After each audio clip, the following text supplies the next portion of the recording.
নমস্কার বন্ধুরা, গল্পকুটির স্টোরি হাটের আরও একটি নতুন পর্বে আপনাদের সবাইকে স্বাগত। আশা করি সবাই খুব ভালো আছেন। আমি অর্পিতা আজ আবারও চলে এসেছি নতুন এক গল্প নিয়ে। এর আগের দুটি এপিসোডে আপনারা শুনেছেন শরৎচন্দ্র চট্টোপাধ্যায়ের অন্তর্যামী এবং রবীন্দ্রনাথ ঠাকুরের পোস্টমাস্টার। আজকের গল্পের স্বাদ একটু অন্যরকম, থাকছে একটু সাসপেন্স, একটু কৌতূহল। আমাদের আজকের নিবেদন লেখক নিহার রঞ্জন গুপ্তের লেখা প্রতিহিংসা। তো চলুন লেখককে বিনম্র শ্রদ্ধা জানিয়ে শুরু করছি আমাদের আজকের এপিসোড, আজকের গল্প প্রতিহিংসা। পাটনা জংশন থেকে মেলগাড়িটা রাত ঠিক 10:10 ছাড়ল। প্রায় আধ ঘন্টা ট্রেনটা লেটে রান করছিল। শশাঙ্ক হোটেল থেকেই ডিনার খেয়ে এসেছিল। একটা কুপে আগে থেকেই রিজার্ভ করা ছিল। বেনারস থেকে রমা উঠবে কথা আছে, সেই কারণেই একটা কুপ রিজার্ভ করেছিল শশাঙ্ক। পাটনা যাবার পথে রমাকে শশাঙ্ক বেনারসে নামিয়ে দিয়ে গিয়েছিল। অ্যাটেন্ডেন্ট কূপটা দেখিয়ে দেবার পর দরজায় নখ ঘুরিয়ে শশাঙ্ক দরজাটা খুলে ভিতরে পা দিল। কূপের মধ্যে অন্ধকার। অন্ধকারে হাতড়ে হাতড়ে শশাঙ্ক সুইচটা টিপে দিতেই আলোটা জ্বলে উঠল। সঙ্গে সঙ্গে থমকে দাঁড়ায় শশাঙ্ক। শীতের রাত, তাই সকাল থেকেই বৃষ্টি পড়ছিল। বৃষ্টির জন্য ঠান্ডাটা আরও কনকনে মনে হয়। কূপের নিচে বাড়িতে জানালা ঘেঁষে একজন লোক বসেছিল। গায়ে একটা কালো রঙের ভারী গ্রেট কোট, মাথায় একটা ফেল্ট ক্যাপ, সাজানো একজোড়া গোপ, মুখে ফ্রেঞ্চ কাট দাড়ি। কে আপনি? এটা আমার রিজার্ভ করা কূপ, পাটনা টু হাওড়া রিজার্ভ করা, ডে অ্যান্ড নাইট। জানি, ভারী গলায় জবাব এলো। জানেন তো এই কূপে উঠলেন কেন? মিস্টার শশাঙ্ক চৌধুরী, আপনার সঙ্গে আমার একটা বিশেষ প্রয়োজন আছে বলেই I was waiting for you. আপনাকে তো আমি চিনতে পারছি না। ভালো করে চেয়ে দেখুন, আমার দিকে একটু দেখলেই আপনি চিনতে পারবেন কে আমি। আপনাকে চেনবার আমার কোনো প্রয়োজন নেই। আপনি আমার কূপ থেকে বের হয়ে যান, দরজাটা লক করে বসুন। আমার প্রয়োজন শেষ হলেই আমি চলে যাব। না, আপনার সাথে আমার কোনো প্রয়োজন নেই। I don't know you. দরজাটা বন্ধ করে বসুন। লোকটির কণ্ঠস্বরে এমন কিছু ছিল যা শশাঙ্ক লঙ্ঘন করতে পারে না, তবু ইতস্তত করে। কি হলো? দরজা বন্ধ করে বসুন। কি প্রয়োজন আপনার বলুন। দরজাটা বন্ধ করে বসুন। শশাঙ্ক দরজাটা বন্ধ করে বসল। মিস্টার চৌধুরী, আজ থেকে ঠিক 2 বছর আগে, সেটাও ছিল 21শে ডিসেম্বর, শীতের রাত। সে রাত্রেও এমনই বৃষ্টি পড়ছিল। মনে পড়ছে? না, মনে করার চেষ্টা করুন। বেশি দিনের কথা তো নয়। 2 বছর আগে 21শে ডিসেম্বরের এক রাত। কি মনে পড়ল না? পাটনা থেকে এই ট্রেনে আপনি ও নলিনাক্ষ বোস উঠেছিলেন কি মনে পড়ছে? কে কে আপনি? কেন এখনো চিনতে পারছেন না? না, আমি সেই দিনকার আপনার রাত্রের ট্রেনের সঙ্গী ছিলাম, নলিনাক্ষ বোস, আপনার বিজনেস পার্টনার। আপনি মানে তুমি? হ্যাঁ, নলিনাক্ষ বোস। অবাক হবারই তো কথা তোমার আমাকে দেখে। না, আমি মরিনি। বুঝতেই পারছেন, সত্যি সত্যিই সে রাত্রে আমি মরিনি। মদের সঙ্গে তুমি ঘুমের ওষুধ মিশিয়ে নেশাগ্রস্ত আমাকে চলন্ত গাড়ি থেকে ঠেলে ফেলে দিলেও আমি মরিনি। শশাঙ্কের যেন বিস্ময়ের অবধি নেই। সত্যি কথা বলতে, সে এক অচিন্তনীয় ঘটনায় সে বুঝি বোবা হয়ে গিয়েছিল। এও কি সম্ভব? নলিনাক্ষ আজও বেঁচে আছে। কিন্তু কি করে সম্ভব? নিজের হাতে যাকে সে সাক্ষাৎ এবং অবধারিত মৃত্যুর মুখে ঠেলে দিয়েছিল, সে মরেনি আজও। আজও সে বেঁচে আছে। সে জেগে জেগে একটা স্বপ্ন দেখছে না তো?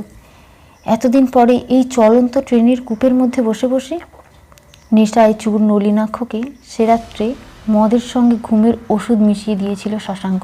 ভেবেছিল নলিনাক্ষ ঘুমিয়ে পড়লে তার ঘুমন্ত দেহটা মাঝরাত্রে কোনো এক সময় চলন্ত গাড়ির দরজা খুলে ঠেলে ফেলে দেবে।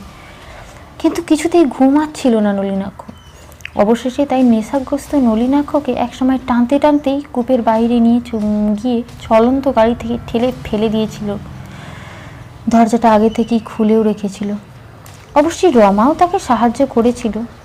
সে অন্য এক কম্পার্টমেন্টে সে রাত্রে ছিল, তারই পূর্ব নির্দেশ মতো, তারই প্ল্যান মতো। প্ল্যানটা অনেক আগে থেকেই করা হয়েছিল এবং সেই প্ল্যান মতোই পাটনায় বিজনেস সংক্রান্ত ব্যাপারে নলিনাক্ষকে নিয়ে শশাঙ্ক এক শীতের রাত্রে পাটনা যাত্রা করেছিল।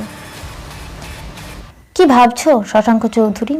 বুঝতে পারছি নিজের হাত নিজেই কামড়াতে ইচ্ছা করছে তোমার, তাই নয় কি? শশাঙ্ক কোনো জবাব দেয় না। কিন্তু দুঃখ তো তোমার থাকা উচিত নয়। বন্ধু পত্নীকেও তুমি পেয়ে গিয়েছো, তোমাদের বিবাহও হয়ে গিয়েছে। দেখ শোনো, আমি কোনো প্রতিশোধ স্পৃহায় আজ তোমাদের সামনে আসিনি। তবে কেন এসেছো? তোমাদের বিবাহের ব্যাপারটা সেলিব্রেট করব বলেই। সেলিব্রেট করবে? করবো না? এত বড় একটা ঘটনা, বিবাহের সময় উপস্থিত থাকলে তোমাদের সেদিনই সেলিব্রেট করতাম, তাই বুঝি? হ্যাঁ, যাক, better late than never. Well my friend, let us forget, forgive. কি বলো? বলতে বলতে নলিনাক্ষ হাসলো। তা কিভাবে সেলিব্রেট করবে? কেন? সে রাত্রির মতো ড্রিঙ্ক করে? ড্রিঙ্ক করে? কেন, তোমার আপত্তি আছে? না, আপত্তি থাকবে কেন? ওয়েল, তবে লেট আস স্টার্ট। তোমার সঙ্গে নিশ্চয়ই হুইস্কির বোতল আছে? তা আছে, তবে আর দেরি কেন, বের করো। দ্রুত চিন্তার আবর্ত চলছে তখন শশাঙ্কর মাথার মধ্যে। এত বড় একটা সুযোগ সে কোনো মতেই হারাতে পারবে না। এই সুযোগের সদ্ব্যবহার তাকে করতেই হবে। শশাঙ্ক অতঃপর সুটকেস থেকে একটা হোয়াইট হর্সের বোতল বের করলো দুটো গ্লাস। সোডা তো নেই, শশাঙ্ক বলল। দূর দূর, সোডা দিয়ে কি হবে? জল আছে অবশ্যই ফ্লাস্কে, শশাঙ্ক বলল। না হে না, জলও নয়। তবে কি? হ্যাঁ, মিট খাবো। শশাঙ্ক দুটো গ্লাসে হুইস্কি ঢালল। দুজনে গ্লাস হাতে নিল, দুজনে মুখোমুখি। চিয়ার্স, শশাঙ্ক বলল। চিয়ার্স। দুজনের গ্লাসে কিপ করলো। ঝড়ের বেগে মেল ট্রেনটা ছুটে চলেছে। বাহিরে মধ্যরাত্রির শীতটা অন্ধকার। মধ্যে মধ্যে জানালা পথে দেখা যায় পিছিয়ে পড়া গাড়ির গতিবেগের সঙ্গে স্টেশনের আলোর ইশারা। প্রথম পেগটা শেষ হলো। আবার শশাঙ্ক গ্লাসে হুইস্কি ঢালল। শশাঙ্ক, কি ভাবছো? কিছু না তো। মনে হচ্ছে যেন কিছু ভাবছো। শশাঙ্ক সত্যিই ভাবছিল। তার সুটকেস লোডেডে পিস্তল আছে। এবারে আর ভুলটা করবে না সে। গুলি করে মৃতদেহটা এক সময় সেবারের মতোই ঠেলে ফেলে দেবে গাড়ি থেকে। ভাবছো বোধহয় সেবারে ভুল করেছিলে, তাই না? ভুল? হ্যাঁ, নেহাত সত্যিই মরে যাবো ভেবেই তো আমাকে গাড়ি থেকে ঠেলে ফেলে দিয়েছিলে। শশাঙ্ক চুপ করে থাকে। একটা কথা বলবো শশাঙ্ক? কি? রমাকে তুমি বিশ্বাস করলে কি করে? বিশ্বাস? তাই? সে যে তোমার সঙ্গেও প্রতারণা করবে না তার কি গ্যারেন্টি আছে? শশাঙ্ক কোনো কথা বলে না। ও একটা সাপিনী। রমা? তুমি জানো না, জানতেও পারোনি। তোমার সেক্রেটারি পলাশ ভৌমিক। তুমি যাকে তুমি নতুন অ্যাপয়েন্ট করেছো তার কথাই বলছি। কিছুই বোধহয় তোমার এখনো নজরে পড়েনি। না না, অসম্ভব। রমার পক্ষে কিছুই সম্ভব নয়। বি কেয়ারফুল নাও। গ্লাসে ঢালো। আবার গ্লাসে ঢাললো নিট হুইস্কি শশাঙ্কের মনে হয় নলিনাক্ষের নেশা জমেছে। এবার পিস্তলটা বের করতে হবে। কিন্তু নলিনাক্ষের সামনে কি করে বের করবে সে, এটাই ভাবে। হঠাৎ ওই সময় নলিনাক্ষ উঠে দাঁড়ালো। কূপের ভেতরটা বড্ড স্টাফি মনে হচ্ছে। আমি 2 মিনিটের জন্য বাইরে যাচ্ছি। নলিনাক্ষ বের হয়ে গেল। এই সুযোগ। শশাঙ্ক তাড়াতাড়ি সুটকেস খুলে নিজের পিস্তলটা বের করে, পাশে রাখে এবং নলিনাক্ষের প্রত্যাগমনের প্রতীক্ষা করে। 15 মিনিট পরে নলিনাক্ষ ফিরে এলো। শশাঙ্ক এক মুহূর্ত দেরি করে না, আর পিস্তলটা তুলে তাক করে।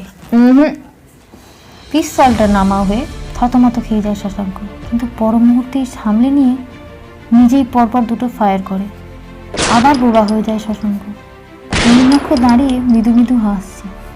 জানতাম আমি Shashanka, you will try again on my life, আর সেজন্য আমি প্রস্তুত হয়েই ছিলাম। তো তুমি? জামার তলায় আমার লোহার বর্ম লাগানো আছে। You rascal! শশাঙ্ক এবার ঝাঁপিয়ে পড়ে নলিনাক্ষের ওপর হিংস্র নেকড়ের মতো। 2 হাতে তার গলাটা চেপে ধরে। আর ঠিক সেই মুহূর্তেই নলিনাক্ষ যেন হাওয়ায় মিলিয়ে যায়। কূপের মধ্যে সে ছাড়া দ্বিতীয় কোনো প্রাণী নেই। সে একা ছুটে বাইরে যায়। করিডোর ফাঁকা, কেউ নেই সেখানে।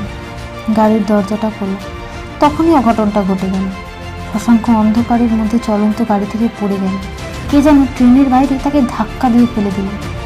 গয়া স্টেশনের কিছুটা আগে শশাঙ্কের মৃতদেহটা পাওয়া যায় 2 দিন পরে।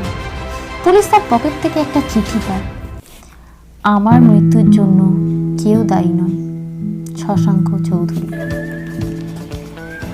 তো বন্ধুরা, এই ছিল আমাদের আজকের গল্প, লেখক নিহার রঞ্জন গুপ্তের লেখা প্রতিহিংসা। গল্পের শেষ অবধি লেখক যেন একটা সাসপেন্স ধরেই রেখেছেন। কে ছিল এই নলিনাক্ষ? কোনো মানুষ, নাকি শশাঙ্কের ভ্রম, নাকি মানুষরূপী কোনো অশরীরী? যাই হোক, সেই প্রশ্নের উত্তর আমরা খুঁজব না, কারণ ছোট গল্পের এটাই তো মজা, শেষ হয়েও যা শেষ হয় না, বরং পাঠক পাঠিকার মনে গল্পের প্রতি আরও খিদে জাগিয়ে তোলে।